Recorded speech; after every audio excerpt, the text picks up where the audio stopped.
What's up, good people? How are you doing? Welcome to my YouTube channel. If it's your first time here, thank you so much for coming. If it's your second time or third time, just know that I really do appreciate you. Okay, what's wrong here? There's a reason why I usually don't tighten my stuff. Like whenever I'm closing things, I don't tighten them because opening them becomes a problem. Like I remember the other day I had smoothie and then it was in those, you know, those two glass cups or glass jars for putting smoothies, and I think it was too tight. Do you know, it stayed on my sink for I think a day because I wasn't able to open it. Like I really tried and then I remembered back when we were in high school, I told that, I don't know if it's high school or primary school, but we were told that whenever something like that happens, you're supposed to boil hot water, dip the glass inside, and then you open it. So I did that. I just tried and then it worked. So anyway, I usually don't like tightening things because of that. Like you struggle, or I struggle opening them, so I usually leave most of the stuff loose. Yes. So good people, welcome to my channel. On today's video, I'm going to talk about things to consider. I have my YouTube book right here, but you're going to do it somewhere else because I'm seeing the lighting here is not that good, and I'm going to share with you things to consider when moving out on your own. Yes. And also it's going to be more of like a story time, like share with you some of from my experience. Definitely I'm not an expert when it comes to advising you on what to consider in moving out, but I'm going to share with you from my experience. So I'm going to share bits and pieces of my stories, like since I started living alone or since I moved out. Yes. Before I get to that, I just want to share something that I read on Facebook. I was going through my Facebook messages not long ago. There's a message that came in from someone from Ukunda Coast, Kenya, and the person was like, and the person was like, yes, Christine, you're well-built lady, intelligent, wise, beautiful, and focused. Very few ladies should call themselves GER. Be blessed and continue to do what you're doing, for you are a no nonsense and down to earth, full of bloom and beauty. Something like that. I think that's the message that they sent, but it just meant so much. When I read it, I was just like, oh my god, this is so sweet. Like someone just sends you something, like randomly just sends you a message like that. It means so much to me. Like I'm glad that you guys get to watch my videos. I'm glad that you guys get to see my post, and maybe you kind of relate to those, everything that I do. Some of you relate to them, yes, and I appreciate those who've been sending me feedback, like just sending me, you know, different messages here and then. Those messages of yours keep me going for sure. Like now this one just made my day. So back to this video. Let me just find a place where we can sit, and then I can share with you a few points that I have on this particular topic for today. I think that the glasses are too reflective, so yeah. So there's one of you sent me a message last week on my Instagram and was like, hi, the lady is called Marion May, and she said, hi, I was watching your apartment tour on YouTube, wanted to ask if you could give tips on nice locations, especially for a first timer. Anything will help. So this is the person who triggered this video, like who made me, you know, think of it, and then I was like, let me shoot a video on this topic. So that's why we are doing this. So Marion May, thank you so much for asking that, and it's kind of, I think I even responded and told her that I'm going to do a video. If you're watching this and maybe you are just in school, maybe you're in campus, you're living in hostels, or maybe you're living with your parents, or maybe you're living with your sister, whichever place you're living at right now, and you're thinking that it's time for you to start living on your own, these are some of the things that you need to consider. And as I said, I'm going to share from my experience.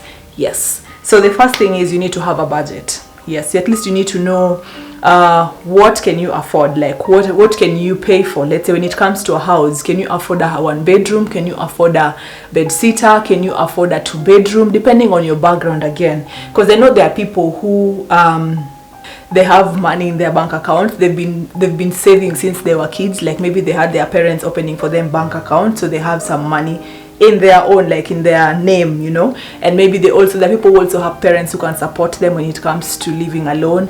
And then so it depends on where you're at. But in my case, when I moved out, I didn't have anyone who was giving me the money, so it was myself and God, you know. So I was the one who was looking for the rent, I was the one who was looking for all these things. So if you're like me, maybe you're watching this and you're like me, just know that it's possible. You can move out and you can get a place. Yes. So listen to me very, very carefully. The first thing, you need to have a budget. Like just figure out like how much can you raise within a month, like how much can you afford to pay each and every month.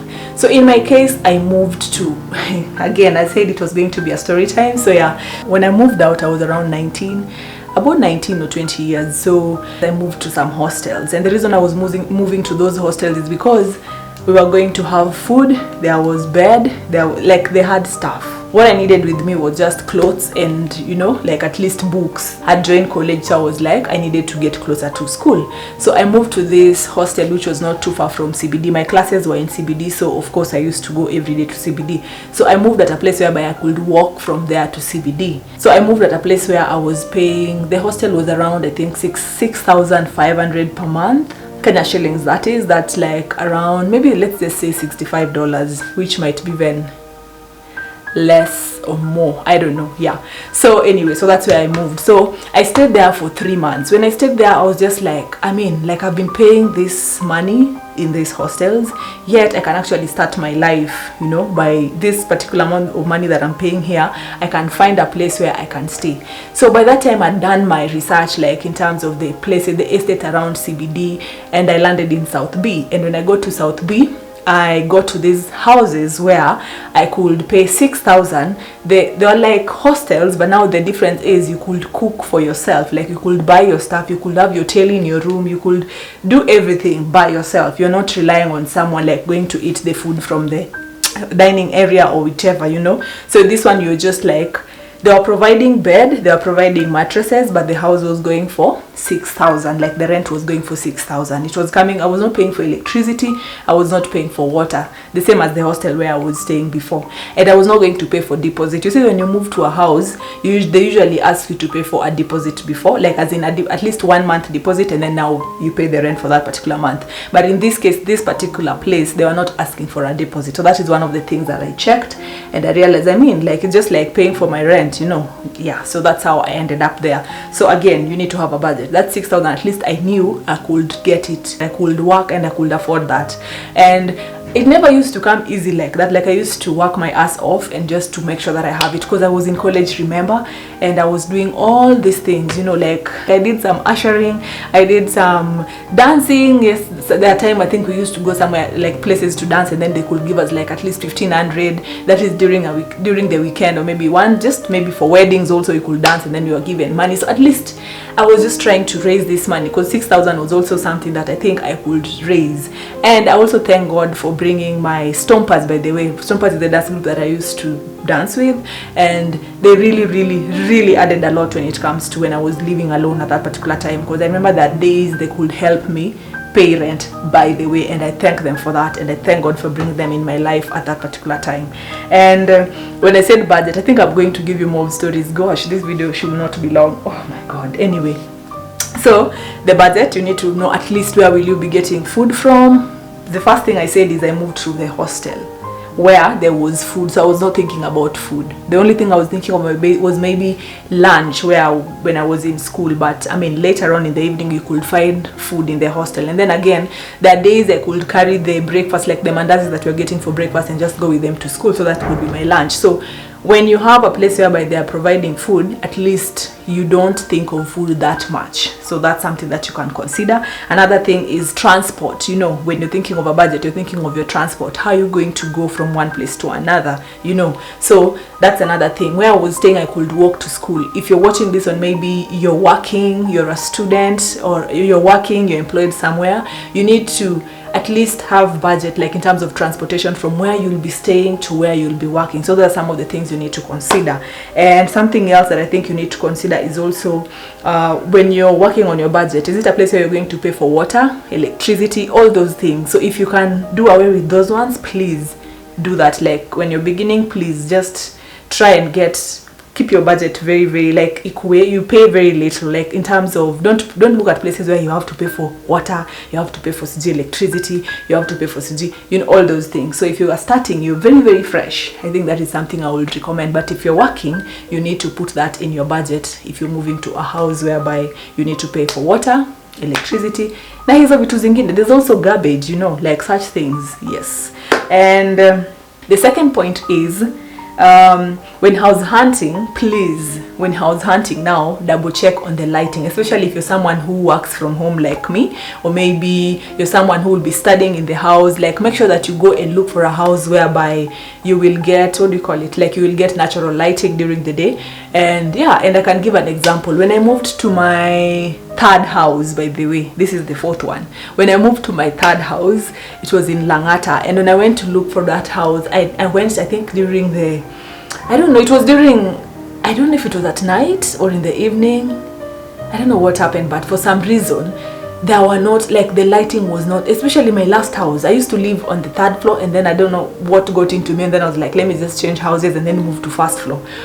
I'm telling you guys, like, I regret, like, when I moved to that first floor, like, the closet was bigger, like, they had enough space for my clothes that particular time, but the lighting was just not so good. Like, I could not even open curtains the way right now I'm using natural light to shoot this video. Like, that would have been impossible, you know. That's why I even got this. I bought this, how do you call it, ring light, which I've never used and I rarely use, because here there's enough light, but I used it there. Like, I used to use it there, it served its purpose in that house. And here now the only problem is the natural light means light goes up and down, you know, like kidogo kidogo, like inakuwa 1 minute it's too much lighting, the next minute it's darker because I'm using natural light. Anyway, so that's something else you need to check, like in terms of lighting in that particular house. So I'm back in my living room, and cuddles could not allow me to just sit alone. So the third point when you're looking for a place to stay, like at the beginning when we're trying to find a place to stay, is if you can't afford to stay alone, just try and get someone else to stay with. And this I also did when I was back in college. Like, I got a friend of mine who was I think at some point I stayed there for like a couple of months, and then I got to a point whereby the work in school was becoming too much, and I couldn't like just bye cuddles, stay there please, and I could not just stay in that place alone. Like, I wasn't able to go and hustle the way I used to hustle and just make money, so I had to find someone else to share the room with. So if you're doing this and if you want to start to live alone, and maybe you're thinking the rent is going to be too much, because I know of course the cost of living in Nairobi has gone high right now, so just try and find someone that you really trust that you can stay with. I was staying with this chick, by the way, from Tanzania, and she was amazing. Always make sure that you declutter before you move out, because there's no point of carrying unnecessary things. Every time I'm moving out, I always do this. Like, when I was in Langata, I was able to leave stuff that I wasn't going to need in my new house. Like, for example, when it comes to some electronics that you're no longer going to use, you can either choose to give them to people who will need them, and even things like furniture, the things that you're not going to need at all, like even the curtains, you can give them to people who've been serving you there. You can give them to the soldiers. You can do that even maybe to some of your relatives who might need them. You know, just declutter before you move out. That is something else that I would tell you. Our fifth point is, when you're moving out, make sure that you choose the location wisely. Like, look at a place where there's good security. Look at a place that is closer to whatever you do, like day-to-day activities. Look at that place where you know that when you leave work at a particular time, you're not going to be stuck on traffic, just staying in traffic for too long because you're living way far from your workplace. And also look at a place whereby, let's say if you're in school, you're able to walk. And I'm going to give example. When I moved to South Bay, I was moving at a place whereby when I don't have transport, I will definitely walk to school. And why I'm saying this is because rent is something that you get to pay once in a month, but transportation is something that you're going to need every single day.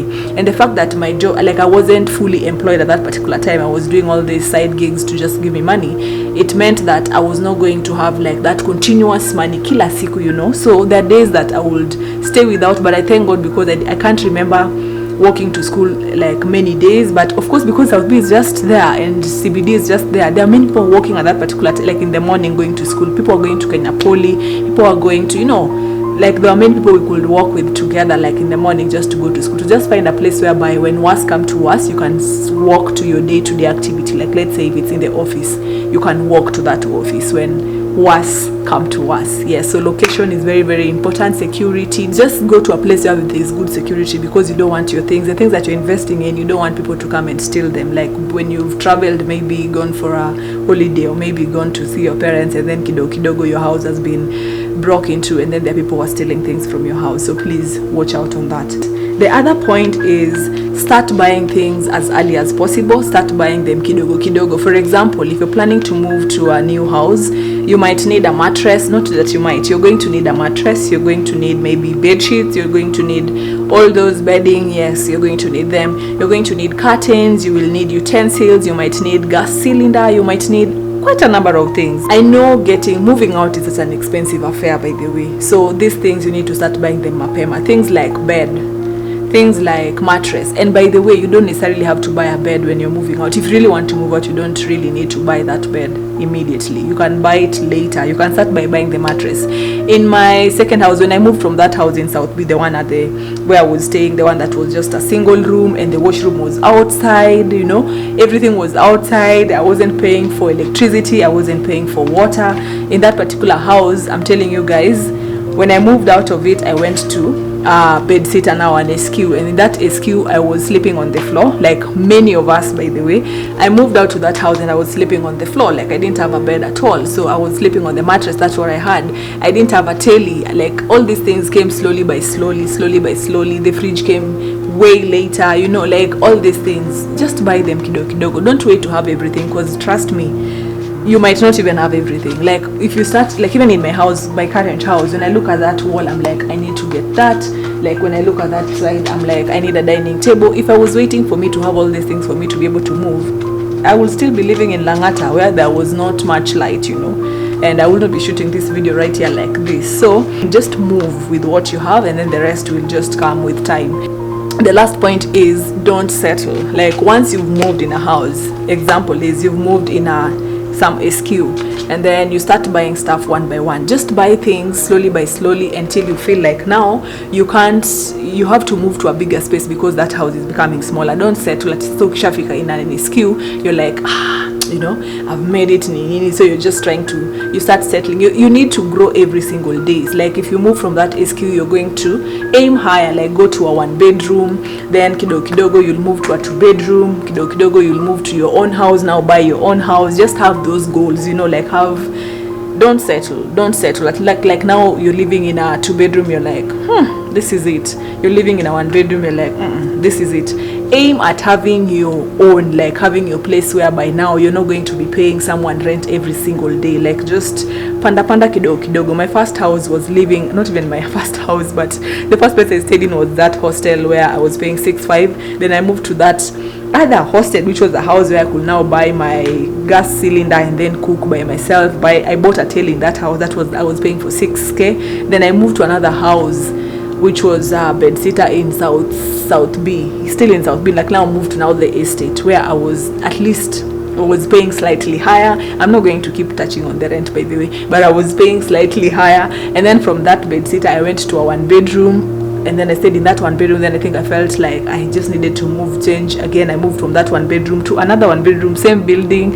And then finally I moved to a 3-bedroom because my things were getting more and more in that particular house. I started this art collection. I started so many things. I was working from home. I needed my office. There's just so many things that I needed with time, so I had to move to a bigger space.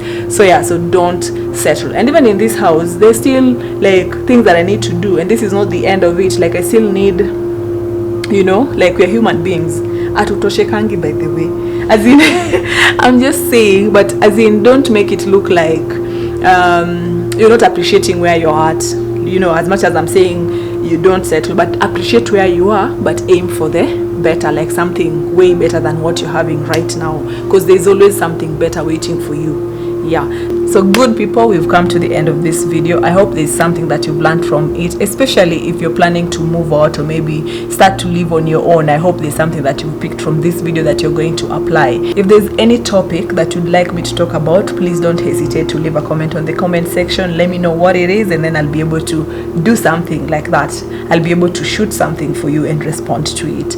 If you like this particular video, thumbs up. If you haven't subscribed to my channel and you've gotten here and you're still watching, kindly do by pressing on that amazing lady popping right there. And until next time, good people, kisses to you.